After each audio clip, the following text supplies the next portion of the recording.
여러분 기도해 주셔서 지난 주간에 리치몬드 버지니아에서 열렸던 우리 교단 총회에 잘 다녀왔습니다. 총회에 가면 이제 저희 교단 안에 있는 여러 기관들, 또 여러 교회들, 그리고 여러 선교 지역들의 이제 상황을 보고받고 그 내용들을 전해 듣습니다. 근데 이 모든 내용들이 우리 교회와 직접적으로 연관돼 있는 기관이나 현장이기보다는 조금 거리가 있는, 우리랑 좀 멀리 떨어져 있는 지역이기 때문에 사실은 이 회의에 참여한다는 게 그렇게 재밌는 일은 아닙니다. 좀 지루하고 좀 우리랑 상관없는 일인 것 같고 좀 흥미가 떨어지는 게 사실입니다. 제가 몇 주 전 설교 말씀 마무리하면서 이런 그 이야기를 드린 적이 있습니다. 사람들은 다 솔리스트가 되기를 원하는데 하나님은 우리가 오케스트라의 한 멤버가 되기를 원하신다. 여러분 그 말씀 기억나세요? 여러분 제가 새교회 담임 목사이기 때문에 우리 교회에 있을 때에는 제가 솔리스트에 좀 가깝습니다. 지금 여러분이 다 저를 바라보고 계시잖아요. 근데 총회에 가면 오케스트라의 한 멤버에 불과합니다. 이 오케스트라가 그냥 오케스트라가 아니라 어마어마한 그 오케스트라의 한 멤버인데요. 이번에 총회 참석하신 분이 2,000명 정도 오셨는데, 그러니까 저의 역할은 2,000분의 1 정도의 역할이죠. 솔리스트가 아니라 2,000분의 1. 그냥 그 자리에 앉아서 투표하라고 하면 투표하고 보고하면 그대로 보고를 전해 듣는 그런 위치에 있습니다. 여러분 제가 우리 교회에서는 아주 액티브하게 활동하고 지금처럼 제가 설교를 하고 여러분들이 다 저에게 지금 주목하지 않습니까? 총회에 참석하면 제 자리가 아주 수동적인 자리로 바뀝니다. 지금 여러분이 하시는 것처럼 가만히 앉아 있기만 합니다. 가만히 앉아서 앞에서 보고하는 내용들을 듣기만 합니다. 이번에 제가 다시 한번 새삼스럽게 또 깨달았습니다. 가만히 앉아서 앞에서 하는 사람의 말을 듣는다는 게 얼마나 이게 지루하고 힘든 일인가. 설교 준비를 좀 더 신경 써서 지루하지 않도록 좀 잘 정리해서 준비하겠다, 그런 마음도 다시 들었는데요. 그런데 이런 시간이 저에게 생각해 보니까 굉장히 유익한 시간이었습니다. 그러니까 눈에 드러나는 일, 솔리스트와 같은 그런 일을 하지 않아도 그냥 그 자리를 묵묵히 지키는 것, 그 자리에 그대로 있는 것만으로 우리는 하나님 나라의 일을 지금 함께 동참하고 있는 것이다. 앉아 있는 것 자체가 중요한 일이다라는 것을 깨달을 수 있었고요. 또 저의 위치가 사람들을 리드하는, 이끄는 위치이기도 하지만 그러나 내가 리드 받는, 인도함을 받고 전체 교회의 한 일원으로 함께 동참하는 그러한 일들을 훈련하는 것이 저에게 굉장히 유익한 그러한 훈련의 시간이었습니다. 이번 총회에서 제가 얻은 또 한 가지의 유익이 있었습니다. 그것은 인간이 얼마나 약하고 또 인간이 얼마나 악한 존재인가 하는 사실을 다시 확인하게 된 것입니다. 총회에서 만났던 목사님들로부터 한 가지 소식을 들었는데요.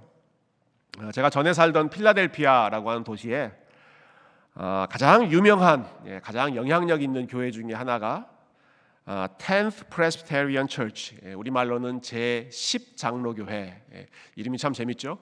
필라델피아에서 10번째로 세워진 장로교회다 해서 10th라는 이름이 붙였습니다. 여러분 이 교회는 정말로 훌륭한 교회로 명성이 높았습니다. 대표적인 예로요, 제가 공부했던 이 웨스트민스터 신학교에서 마지막 학기 때 교회론 과목을 듣습니다. 우리가 교회를 어떻게 이해하고 어떻게 교회를 세워야 하는가. 근데 그 교회론 과목의 숙제 중에 하나가 이 10th Presbyterian Church를 방문하는 것입니다. 거기 가서 이 교회가 어떻게 사역하는지를 보고, 그리고 어떤 경우에는 그 교회의 장로님들이 오셔서 신학생들에게 가르칩니다. 교회는 이렇게 세워가야 됩니다. 여러분 그 정도의 그러한 위치의 교회니까 얼마나 참 모델이 되는 교회로 그 자타간에 인정되는 그러한 교회이지 않겠습니까? 근데 이 교회가 지난 연말부터 아주 큰 혼란에 빠졌습니다. 담임 목사님이 교회 안에 여성 리더와 불미스러운 관계에 빠지고 수년 동안 그러한 관계에 있으면서 목회를 하셨습니다. 부목사님 중에도 비슷한 문제가 발생했습니다. 그리고 장로님 중에도 비슷한 문제가 발생했습니다. 교회가 아주 쑥대밭이 됐죠. 혼란의 도가니가 됐습니다. 그 교회만이 아니라 이 10장로 교회를 알고 있는 모든 사람들이 충격을 받았습니다. 저도 뭐 여기저기서 목회자의 스캔들 많이 들었습니다만은 이 교회 소식은 좀 남다르게 다가왔습니다. 아니 그 교회가 설마 정말로 그런 일이 그 교회에서 담임 목사님, 저희 신학교에도 여러 차례 오시고 수많은 컨퍼런스에서 개혁주의 신학을 가르쳤던 분이신데 그런 일이 정말로 일어났을까? 여러분 아무리 훌륭한 교회이고 또 아무리 존경받는 리더라고 한다 하더라도 한순간에 넘어질 수 있고 그리고 한순간에 몰락할 수 있다는 사실을 어느 때보다 더 심각하게 느낄 수 있었던 사건이었습니다. 그래서 저는 오늘 이 본문에 예수님께서 가르쳐 주신 이 기도가 더 절실하게 다가왔습니다. 예수님께서 주님 가르쳐 주신 기도 마지막 부분에 이렇게 말씀하시잖아요. 시험에 들게 하지 마시고 악에서 구하시옵소서. 우리를 시험에 들게 하지 마시고 우리를 악으로부터 구해 주시고, 원어에 보면 이 악이 악한 자, 악한 존재로부터 우리를 구해 주십시오. 예수님은 너무 잘 아셨던 것이죠. 우리가 얼마나 시험에 약하고 이 악한 것에 빠지기 쉬운 존재인지 하는 것을 아셨기 때문에 마지막 주기도문의 결론으로 시험에 들지 않기를 기도해라 하셨습니다. 시험이라고 하는 주제, 또 유혹이라고 하는 주제와 관련해서 저희 교회 북클럽에서 몇 년 전에 한 1, 2년 전에 읽었던 책이 우리 C.S. 루이스 교수님이 쓰신 스크루테이프의 편지라고 하는 책인데요. 이 책에서 이 루이스 교수님이 사람들이 마귀, 사탄에 대해서 두 가지 잘못된 태도를 갖고 있다. 그것을 지적합니다. 첫 번째는 마귀의 능력을 과대평가하는 것이다. 마귀의 능력을 과대평가하는 것입니다. 마치 이 악한 영들이 우리 삶의 모든 부분을 다 지배하고 다 조종하고 있고, 그리고 힘없는 인간은 거기에서 그 마귀의 그 구렁텅이에서 빠져나올 수 없을 정도로 아주 강력한 능력을 가지고 있는 것처럼 패배주의적인 태도를 갖는 것, 잘못된 태도이다. 아주 오래전에 미신을 믿었던 사람들이 이런 태도를 가졌죠. 모든 것이 다 귀신, 마귀 이런 것 걱정하면서 벌벌 떨면서 살았습니다. 그런데 오늘날은 이와 반대되는 극단적인 태도에 사로잡혀 있습니다. 현대인들은 이렇게 생각하죠. 옛날 사람들이야 과학도 모르고 미신에 사로잡혀 살았기 때문에 마귀, 귀신, 악령 이런 것들을 두려워하면서 살았지만 지금 시대가 어느 때인데 AI가 지금 모든 것을 하고 있고 과학기술이 얼마나 발전됐습니까? 지금 시대가 어느 때인데 마귀, 귀신, 사탄 이런 것 타령을 하는가? 무시하고 무관심하는 것이 오늘날 사람들이 일반적으로 갖고 있는 태도입니다. 루이스 교수님은 이 두 가지가 다 잘못되었다고 생각합니다.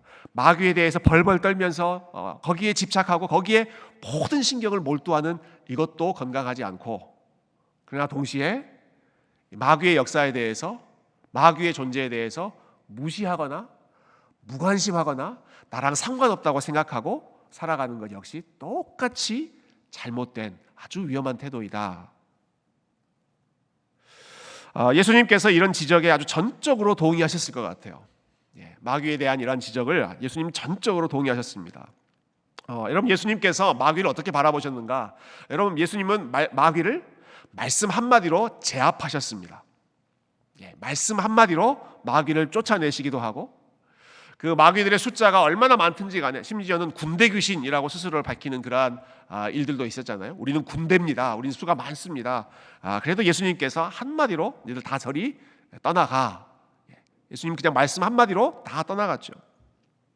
그러니까 마귀의 능력을 과대평가하거나 그 앞에서 우리가 벌벌 떨거나 예수 그리스도의 이름을 믿는 자들에게는 지나친 두려움과 지나친 공포, 그것으로부터 우리는 벗어날 수가 있습니다. 그러나 그렇다고 해서 예수님께서 이 마귀의 활동을 가볍게 보셨는가? 대수롭지 않게 그냥 무관심하게 대충 그 일들을 넘기셨는가? 그렇지 않았습니다. 여러분, 예수님은 마귀가 얼마나 교활하고 분명히 예수님의 컨트롤 아래에 있는 존재이긴 하지만 얼마나 다양한 방법으로 믿는 자들을 유혹하고 넘어뜨리려고 하는지를 누구보다 잘 아셨습니다. 그래서 수시로 제자들에게 마귀의 시험에 넘어가지 않도록 깨어서 기도해라. 깨어서 기도해라 하셨습니다. 마귀가 절대적인 힘, 하나님과 맞서 싸울 수 있는 그런 절대적인 능력을 가지고 있기 때문에 두려워하는 것이 아니라 우리가 기도하고 깨어있지 않으면 그 교활한 방법에, 그 교활한 작전에 넘어갈 수 있기 때문에 예수님께서 항상 하나님을 신뢰하고 예수 그리스도의 이름을 붙잡고 깨어서 기도하라 말씀하셨죠. 여러분, 오늘 이 말씀을 통해서 저희가 함께 이 주제를 같이 다루는 가운데 저와 여러분이 마귀의 시험을 함께 분별할 수 있는 지혜가 생기기를 소망하고, 그리고 우리를 여러 가지 방법으로 뒤흔드는 이 마귀의 괴계를 예수 그리스도의 이름으로 싸워서 이길 수 있는 그러한 믿음의 능력을 함께 회복할 수 있기를 주님의 이름으로 축원드립니다. 여러분, 그러면 먼저 시험에 빠진다라는 게 무엇인지를 생각해 보면 좋겠어요. 시험에 빠진다. 우리 교회에서 자주 쓰는 표현이죠. 시험에 들었다. 시험에 빠졌다. 여러분, 어떤 경우에 우리가 시험에 들었다라고 이야기합니까? 여러분, 혹시 교회에서 시험에 들어보신 적 있으세요? 시험에 들으신 적? 그러지 않으시기를 바라지만 여러 가지 이슈들이 있을 수 있죠. 여러 가지 상황들이 있을 수 있습니다. 좀 단순하게, 좀 쉽게 설명하는 좀 어폐가 있긴 하지만 대체적으로 이런 경우에 우리는 시험에 들었다고 합니다. 뭔가 마음에 안 드는 일이 생겼을 때, 내 마음에 안 드는 일이 생겼을 때, 뭔가 서운한 게 생겼을 때, 뭔가 마음에 안 드는 기분 나쁜 그러한 일들이 들었을 때, 조금 더 이렇게 구체적으로 표현한다면 삐졌을 때 그럴 때 우리가 시험에 들었다라는 표현을 씁니다. 시험에 들었다. 저 집사님 요즘에 시험에 든 것 같아. 교회 안 나와. 제가 여러분을 시험에 들게 할 수 있습니다. 제가 오늘 필을 많이 받아서 평소 설교하는 것보다 2시간, 3시간 더 길게 왕창 여러분 앉혀놓고 설교하면 오늘 시험 들 뻔했어. 그렇게 말씀하실지도 모르겠습니다. 여러분, 예수님께서 시험에 들지 말라라고 하셨을 때 이런 뜻을 의미하신 것은 아니겠죠. 예수님께서 말씀하신 시험에 든다는 것은 이런 개인적인 문제를 말씀하시는 것이 아니었습니다. 여러분, 예수님께서 시험에 드실 뻔한 때가 있었습니다. 그 상황을 통해서 시험에 든다는 게 뭔지 그걸 생각해 보면 좋겠는데요. 예수님이 시험에 들 뻔했던 일은 무엇이었는가? 사랑하는 제자 베드로를 향해서 예수님 이렇게 말씀하신 적이 있죠. 사탄아 물러가라. 너는 나를 넘어지게 하는 자로다. 그 말씀하셨던 거 기억나세요? 사탄아 물러가라. 너는 나를 넘어지게 하는 자로다. 이 말이 너는 나를 지금 시험에 들게 하고 있다라는 뜻입니다. 예수님이 언제 이 말씀하셨던가요?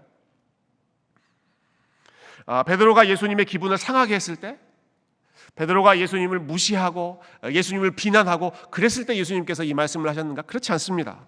오히려 반대였습니다. 반대. 예수님께서 내가 이제 십자가의 길을 가야 한다. 고난의 길을 가야 한다.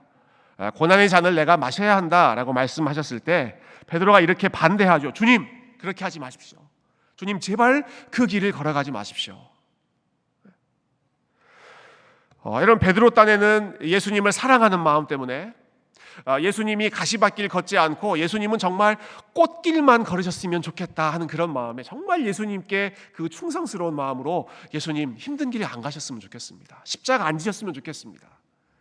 그렇게 당부하지 않습니다. 그렇게 사정했습니다.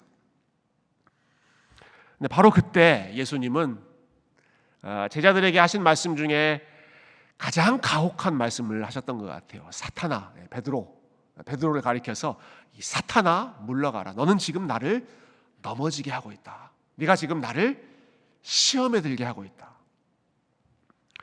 그러니까 뭐가 시험에 드는 것입니까? 하나님의 일을 생각하지 않고 사람의 일을 먼저 생각하는 것이 예수님이 보시기에는 시험에 드는 것이었습니다.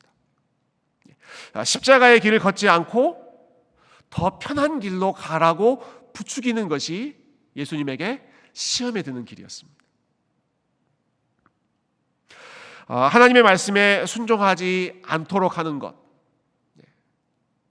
좁은 길, 좁은 문이 아니라 넓은 길, 넓은 문으로 걸어가라고 부추기는 것, 하나님의 말씀에 중심을 두지 않고 사람의 생각과 사람의 느낌을 더 우선적으로 더 앞세우는 것, 여러분 그것을 가리켜서 예수님은 네가 나를 지금 넘어지게 하고 있다. 이게 시험이다라고 하셨습니다. 하나님이 기뻐하시는 일을 하지 못하도록 방해하는 것이죠. 여러 가지 것으로 그 마음의 중심을 빼앗는 것입니다. 이러한 것들이 우리가 경계해야 할 영적인 시험인데 몇 가지 좀 다양한 예를 한번 살펴보면서 우리의 삶과 좀 연결해 보면 좋겠습니다. 여러분 우리가 시험에 빠지기 쉬운 때는요. 첫 번째 경우가 우리가 뭔가를 지금 잘 하고 있다라고 생각할 때입니다.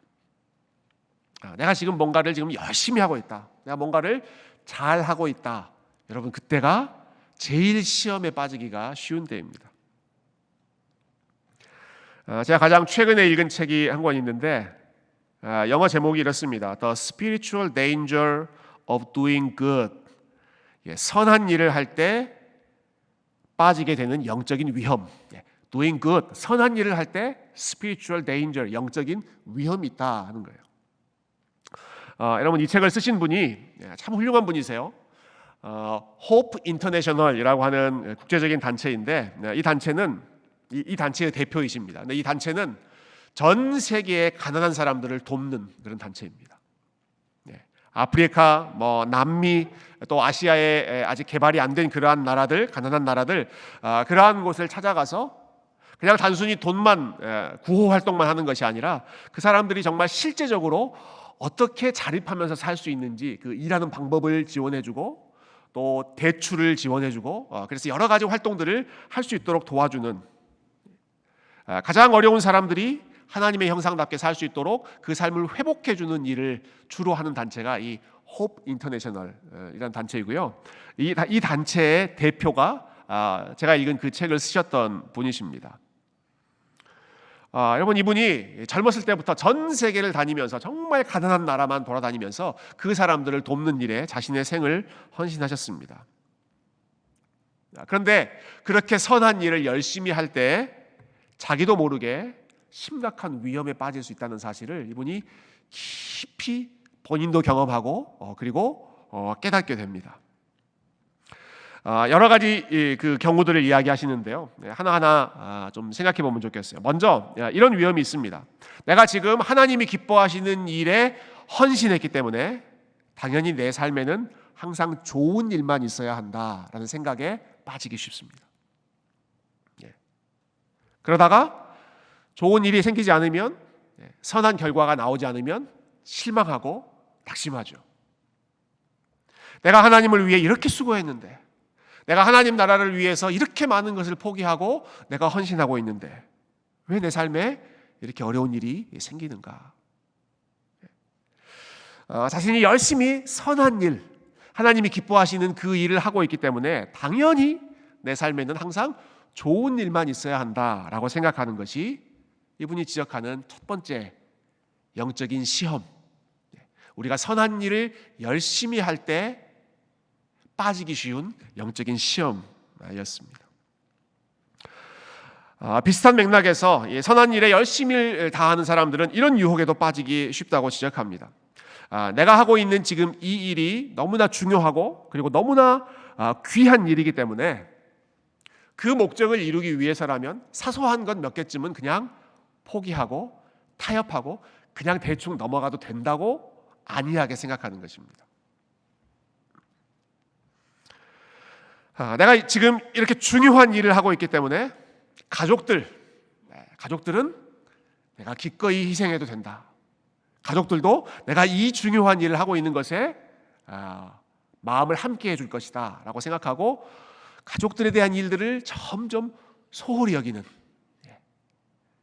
내가 이 일을 하기 때문에 가족들도 함께 이 일을 지지해 줘야 된다라고 생각하는 것이죠. 또 이런 경우도 많이 있다고 해요. 지금 우리가 하고 있는 이 일, 이 목적이 너무나 가치 있고 중요한 일이기 때문에 그 밑에서 일하는 부하 직원들을 함부로 대하는 것입니다. 쉽게 대하는 거예요. 그리고 그렇게 해도 된다고 사람들이 생각한다는 것입니다. 그 책에 있는 참 안타까운 내용입니다. 기독교 기관과 또 소위 말하는 NGO 단체, 비영리 단체잖아요. 비영리. 그냥 돈을 벌기 위해 하는 단체가 아니라 정말로 구제하고 선교하기 위해 사역하는 이 비영리 단체에서 직원들에 대한 부당한 요구와 착취와 비인격적인 대우가 가장 많다. 참 안타까운 사실이죠. 근데 왜 그런가? 본인들이 추구하고 있는 그 일이 너무나 중요하고 가치 있는 일이라고 생각하기 때문에 이 일을 위해서는 어느 정도는 다 포기해야 돼. 어느 정도 다 희생해야 돼. 직원들에게 더 많은 일을 시키고 더 많은 그러한 요구를 하게 된다는 것이죠. 또 이런 경우도 있습니다. 이토록 귀한 일을 우리가 더 많은 사람들에게 알려야 한다 하는 목적에서 실적을 과장하기도 하고 그리고 재정을 본인이 개인적으로 필요하다고 하는 쪽으로 이용하기도 하는 그러한 일들도 있습니다. 그리고 결정적인 시험, 결정적인 유혹은 이것입니다. 내가 지금 이렇게 중요한 일을 하고 있고 그리고 나는 이 일을 위해서 몸바쳐 헌신하고 고생하고 있기 때문에 지친 나를 위해서 어느 정도의 즐거움은 허용되어야 된다. 내가 이토록 수고하고 내가 고생했기 때문에 어느 정도의 즐거움, 그런데 그 즐거움이 사실은 하나님께서 허락하시지 않는 즐거움인데 어느 정도는 해도 괜찮아. 내가 이렇게 수고하고 있는데, 내가 이렇게 귀한 일을 하고 있는데, 내가 이렇게 이 일 때문에 지쳐 있는데, 그래서 사람들이 술에 빠지기도 하고 도박에 빠지기도 하고 제가 설교 서두에 언급했던 것처럼 불륜에 빠지기도 하고 더 큰 위험은 그런데 이렇게 도덕적으로 해이해지면서도 양심의 가책을 느끼지 않는다는 것입니다. 왜 양심의 가책을 느끼지 않는가? 내가 이렇게 귀한 일을 하고 있는데 하는 것이 자기의 그 부족함까지도 다 덮어버릴 정도로 일종의 변명거리로 사용된다는 것이죠. 이렇게 헌신하고 내가 이렇게 고생하고 있는데 내가 이렇게 희생하고 있는데 이 정도는 좀 허용할 수 있잖아. 이 정도는 내가 누려도 되잖아. 여러분 성경에 나오는 많은 왕들이 이런 방식으로 넘어졌습니다. 사울 왕이 어떻게 넘어졌습니까? 내가 열심히 싸워서 전쟁에서 승리했는데 전리품 몇 개는 내가 챙겨도 되잖아. 하나님이 금하신 것인데 그래도 내가 이렇게 수고했는데 전리품, 뭐 양 몇 마리 이런 것들은 내가 좀 취해도 되잖아. 쉽게 생각한 것이죠. 다윗 왕, 내가 그동안 열심히 전쟁터에 나가서 싸우고 하나님을 열심히 예배하면서 섬겼는데 이제는 좀 쉬면서 그동안 지쳤던 내 몸과 마음 좀 위로받아도 되잖아. 그럼 바로 그 순간에 부하의 아내가 눈에 들어오기 시작했죠. 솔로몬 왕, 내가 그동안 성전 건축을 위해서 이렇게 수고하고 내가 백성들에게 지혜의 말씀을 가르치기 위해서 이렇게 헌신했는데 이제 내가 좀 보상을 받아도 되잖아. 그래서 돈을 따르기 시작하고 쾌락을 따르기 시작하고 명예를 따르기 시작하지 않았습니까? 그럼 그때부터 이 훌륭한 리더들이 무너지기 시작했죠. 사도 바울이 이런 시험을 너무너무 잘 알았습니다. 그래서 고린도전서 10장 12절 우리 많은 분들이 아시는 말씀 이렇게 경고합니다. 우리 10장 12절 말씀 우리 한 목소리로 같이 읽어보십시다. 시작. 그런즉 선줄로 생각하는 자는 넘어질까 조심하라. 선줄로 생각하는 자는 넘어질까 조심하라. 내가 서 있다고 생각할 때, 내가 열심히 지금 헌신하고 있다고 생각할 때, 내가 지금 하나님의 일을 열심히 하고 있다고 생각할 때, 그리고 나는 괜찮을 거라고 생각할 때, 나는 괜찮을 거라고, 나는 문제 없을 거라고 생각할 때, 여러분 바로 그때가 가장 시험에 약한 때입니다. 그래서 사도 바울이 선줄로 생각한 자는 넘어질까 조심하라. 여러분 서 있다고 생각하시는 분들은 넘어지지 않도록 더 각별히 주의하시고 더 각별히 하나님 앞에 나아가실 수 있기를 주님의 이름으로 축원드립니다. 열심히 할 때, 그리고 잘하고 있을 때 우리가 더 우리의 마음을 지켜야 할 줄로 믿습니다. 그런데요, 여러분, 이 반대의 시험이 있습니다. 반대의 시험. 자, 잘하고 있는 사람을 한순간의 실수로 넘어뜨리는 것이 마귀가 하는 첫 번째 시험이라면, 또 다른 방면에서의 시험은 한 번 넘어진 사람을 일어나지 못하도록 만드는 것이 또 다른 시험입니다. 넘어져 있는 사람, 일어나지 못하도록 그냥 밟아버리는 것입니다. 선줄로 생각한 자는 넘어질까 조심하라 라고 했죠. 두 번째 시험은 넘어졌다고 생각하는 사람들이 나는 다시 일어날 수 없어 라고 생각하는 그런 위험입니다. 난 넘어졌기 때문에 내가 다시 일어설 수 없다, 나는 다시 서 있을 수 없다 라고 생각하게 만드는 것이 마귀의 두 번째 시험입니다. 여러분, 마귀가 얼마나 간교하고 교활하게 역사하는지 모릅니다. 처음에는 이렇게 유혹하죠. 하나님이 싫어하시는 일들을 하나 둘 이렇게 미끼로 내걸면서 보여주면서 이렇게 해도 괜찮아. 다들 그렇게 하잖아. 한 번쯤은 그렇게 해도 괜찮아. 그러면서 또 신학적인 근거도 제시하지 않습니까? 하나님은 무슨 죄도 다 용서해 주시는 분이잖아. 은혜가 풍성하신 분이잖아.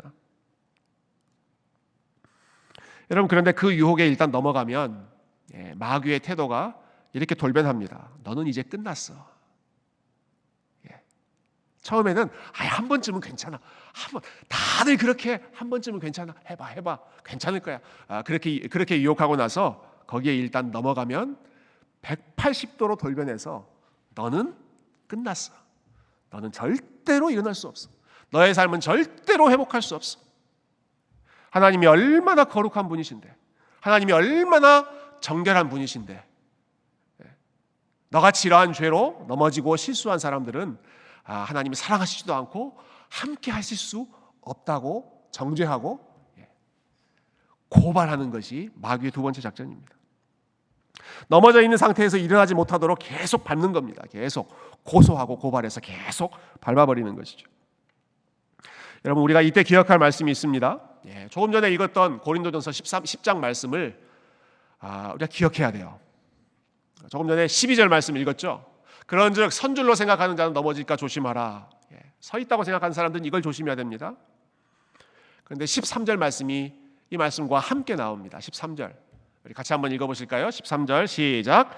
사람이 감당할 시험 밖에는 너희가 당한 것이 없나니 오직 하나님은 미쁘사 너희가 감당하지 못할 시험 당함을 허락하지 아니하시고 시험 당할 즈음에 또한 피할 길을 내사 너희로 능히 감당하게 하시느니라. 아멘. 여러분, 이 13절 말씀은 시험에 당한 경우입니다. 시험에 빠진 경우예요. 넘어진 경우입니다. 도덕적으로 죄를 범했거나 아니면 경제적인 문제에 있어서 실패를 경험했거나 아니면 가족의 문제에서 여러 가지 어려움을 경험했거나 혹은 건강상의 문제로 큰 위기를 만나고 큰 어려움에 겪었을 때 시험을 당하는 경우입니다. 시험에 빠진 경우. 여러분, 그런 일이 있을 때 마귀의 작전은 너는 절대로 다시 못 일어나. 넘어졌으면 못 일어나, 그거죠. 그러나 믿음은 무엇이라고 어떻게 말합니까? 이것이 끝이 아니라고 선포합니다. 지금 내가 넘어져 있는 것이 끝이 아니라고 하나님의 약속을 붙잡는 것입니다. 이 13절 말씀을 붙잡는 거예요. 시험을 당할 수 있지만, 시험에 빠질 수 있지만 그 시험이 끝이 아니라 우리가 감당할 수 있는 시험만 하나님께서 주시고 시험을 당했을 때에도 다시 빠져나올 수 있는 길을, 그리고 다시 일어날 수 있는 길을 하나님께서 열어주신다. 여러분, 이 말씀을 믿으시길 바랍니다. 하나님께서 피할 길을 열어주시고 넘어진 자들을 다시 일어나게 해주시는 것이 하나님의 회복의 역사이고 하나님의 은혜의 역사이고, 마귀는 한 번 넘어지면 그것이 끝이라고 이야기하지만 하나님 말씀은 그렇지 않습니다. 넘어져도 그것이 끝이 아니라 다시 피할 길로 빠져나올 수가 있습니다. 어느 집에서 있었던 일을 들었습니다. 어느 집 참 어린 아이인데 이 아이가 게임을 너무 좋아하는 거예요. 매일같이 이제 게임을 하죠. 근데 아이가 나이도 어리고 게임에 글쎄요 은사가 없는지 서투릅니다. 그래서 게임을 잘 못합니다. 게임 시작하면 지고 게임 시작하면 끝나버리고 그렇게 일찍 게임이 끝날 때마다 화면에 fail이라는 글자가 떴대요. 게임에 그렇게 나오잖아요. fail. 그 모습을 지켜보던 그 아이의 엄마가 이렇게 물었습니다. 아들아, 너 저게 무슨 뜻인지 알아? fail. 그때 이 아이가 이렇게 대답했습니다. 저거요. 다시 하라는 뜻이에요. 여러분 이해하셨어요? fail. 저 나오니까 저거요. 다시 하라는 뜻이에요. 다시 게임하라는 뜻이에요. 여러분 놀라운 믿음 아닙니까? 놀라운 믿음. 엄마는 감당할 수 없는 믿음입니다. 여러분 이 예화는 우리가 좀 잘 사용해야 됩니다. 이거는 여러분들만 알고 계세요. 아이들한테 이거를 알려줬다가는 계속 이거를 악용할, 계속 게임하면서 나 또 한다 그렇게 생각할 수 있겠죠. 여러분 이 아이가 이 fail이라고 한 단어를 어떤 뜻으로 이해했어요? 그만해가 아니라 다시 해로 이해했어요. 다시 해. 여러분 마귀가 우리가 넘어졌을 때 이렇게 말하죠. fail, you failed. 끝났어. 그러나 하나님의 은혜를 바라보는 자는 그 글자를 보면서도 다시 해. 하나님의 은혜가 있기 때문에 넘어져도 다시 일어나고 실패했어도 다시 시작하고. 여러분 어떤 시험을 지금 마주하고 계십니까? 여러분에게 더 크게 유혹이 되는 시험은 어떤 시험들이 있으십니까? 여러분 서 있다고 생각하시는 분들 지금 잘 나아가고 있다. 모든 일이 지금 잘 풀리고 있다라고 생각하시는 분들은 우리가 언제든 넘어질 수 있다는 사실을 두려운 마음으로 기억하시기를 바랍니다. 여러분 중에 넘어져 있는 분이 계시다면 우리가 언제든 다시 일어설 수 있다는 사실을 또한 동일하게 붙잡으시기를 바랍니다. 여러분 결국 시험에 대한 최고의 치료약은 우리가 은혜의 원리를 다시 붙잡는 것입니다. 은혜의 원리를 붙잡는 거예요. 모든 종류의 시험이 있습니다. 여러 가지 종류의 시험이 있어요. 유혹은 다 다르지만 그 시험에 대한 해결책, 만병통치약은 항상 똑같습니다. 하나님의 은혜를 붙잡는 것입니다. 지금 내가 서 있는 것, 내가 지금 잘하고 있는 것, 그리고 내가 지금까지 넘어지지 않았던 것, 이건 내가 잘해서가 아니라 하나님의 은혜가 나를 붙잡아 주셨기 때문입니다. 그래서 자만하지 않고 계속해서 그 하나님의 은혜로 붙잡아 주시기를, 하나님의 은혜의 손길에 우리의 삶을 맡기는 것이 우리가 서 있을 때 우리의 마음을 지킬 수 있는 지혜입니다. 우리가 넘어져 있을 때, 넘어져 있는 그 순간에도 우리가 다시 일어설 수 있는 것은 연약한 자를 불쌍히 여기시는, 그리고 넘어진 자, 넘어졌을지라도 아주 엎드러지게 하지는 않으시는 그 하나님의 은혜의 손길을 믿기 때문에 시험 당한 그 순간에도 우리에게 피할 길을 열어주시고 다시 하나님께로 나아갈 수 있는 길을 허락해 주시는 분이시기 때문에 그 하나님의 은혜를 바라보면서 내가 서 있는 것 하나님께 감사하고, 내가 넘어져 있을 때에도 하나님의 은혜 때문에 다시 일어서겠습니다. 다시 주님 앞에 나아가겠습니다. 주님의 은혜의 보좌 앞으로 달려나가시는 귀한 세교회 성도님들 다 되시기를 주님의 이름으로 축원드립니다. 함께 기도하겠습니다.